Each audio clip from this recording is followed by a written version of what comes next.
Have you ever asked yourself why you keep ending up in the same kind of relationship? Why the faces change, but the emotional story stays the same? Why you promise yourself this time will be different, and somehow you find yourself back in the same cycle? If that's you, I want to start by saying this clearly. There is nothing wrong with you. There is nothing broken about you. You are not choosing pain on purpose. These patterns began long before you were able to understand them, long before you even had language for what you were feeling. And today, I want to talk about that. Because if you are watching this, you are probably asking yourself questions like, why do I keep choosing the same kind of person? Why do I get attached so quickly? Why does chaos feel like chemistry, like love?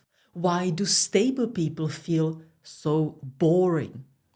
And underneath those questions, there is often a quiet, heavy feeling, a sense that you should know better or that you should have learned by now.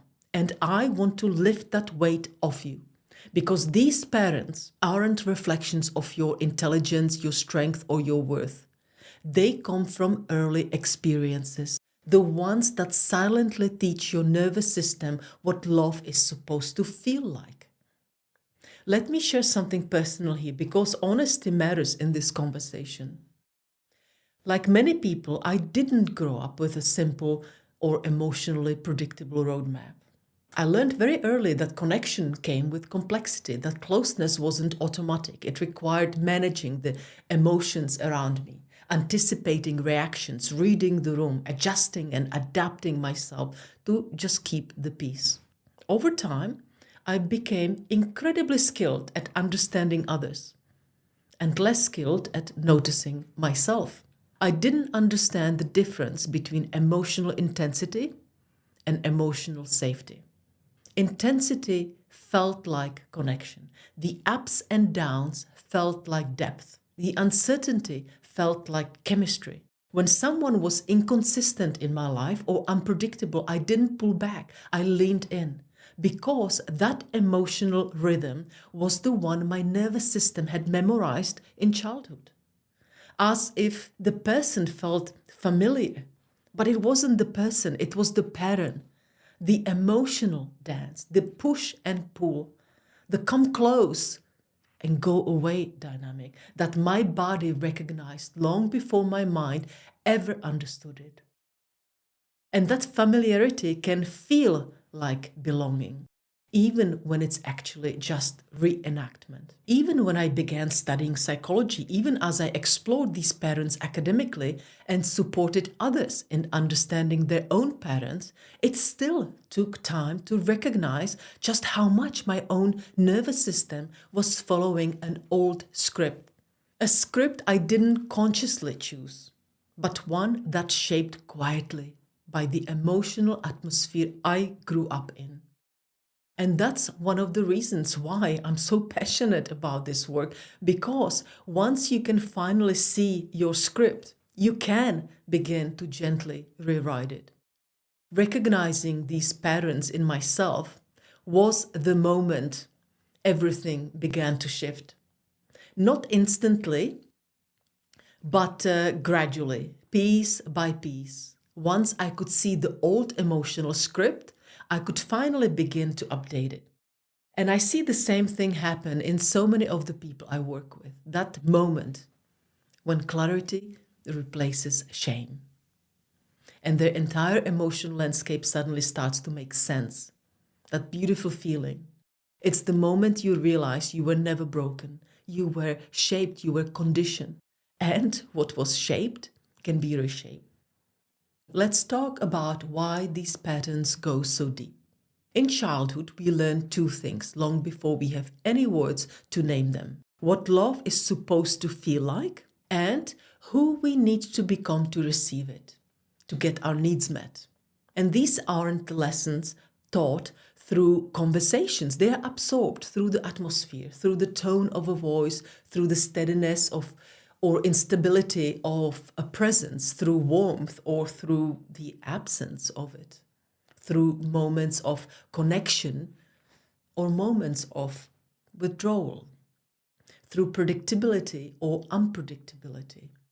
All of this settles quietly into the body and forms the blueprint for what feels familiar in adulthood, even if it wasn't healthy, even if it hurt. If love in your childhood was stable and nurturing, the adult relationships will gravitate towards safety. But if love in childhood was unpredictable, conditional, distant, or emotionally unsafe, your adult relationships will often echo that emotional climate. Not because you want them to, but because your nervous system learned that this is what love feels like. Even when it wasn't love, even when it hurt. It became familiar, and the body always seeks the familiar. Here's the part most people don't realize. We don't bond with what's healthy. We bond with what's familiar. Your nervous system will choose predictability over happiness every single time. So if you had to earn love growing up, you will be drawn to relationships where earning is required. If affection came in waves, you will confuse inconsistency with chemistry. If a parent was emotionally unavailable, you will feel a pull, a magnetic, confusing pull towards partners who recreate that distance. Not because you want pain, but because your system recognizes the pattern. It whispers, I know this rhythm. I've survived this before. I understand this dance. And over time, survival begins to feel like attraction. Familiarity begins to feel like longing. And intensity begins to feel like meaning. This is why red flags often look different from the inside of the pattern. When someone mirrors your childhood dynamics, your body relaxes. Not because it's safe, but because it's known. Your instincts don't say danger, they say home. Even when home was chaotic, even when home was lonely, even when home was painful. Your body stays loyal to what it learned early. Now let's talk about your inner child, the part of you that carried the rules of survival. The child who learned that love required you to be perfect, be helpful, be quiet, be responsible, be strong, be less, be understanding, be good. That child didn't receive love by expressing needs, but by suppressing them.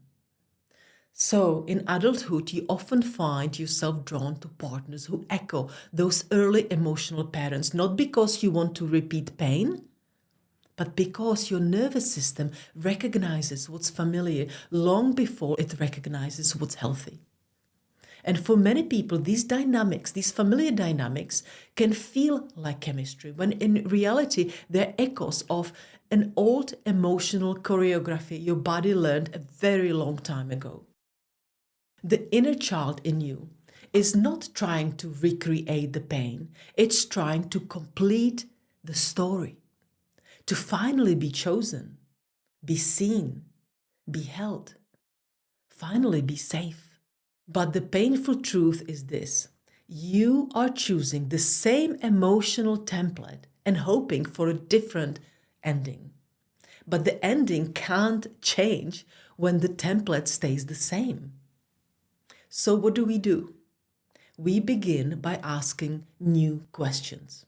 Not, what's wrong with me, but what did I learn about love and from whom?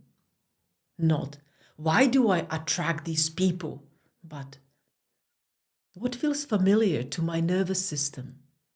Not, why can't I break this pattern, but what is this pattern protecting me from? Because when you shift the question, you shift everything. When we ask better questions, patterns become visible, triggers make sense, Attraction recalibrates, your body begins to soften, and that's where healing begins. And here's the beautiful part. As you begin to heal, something inside you shifts.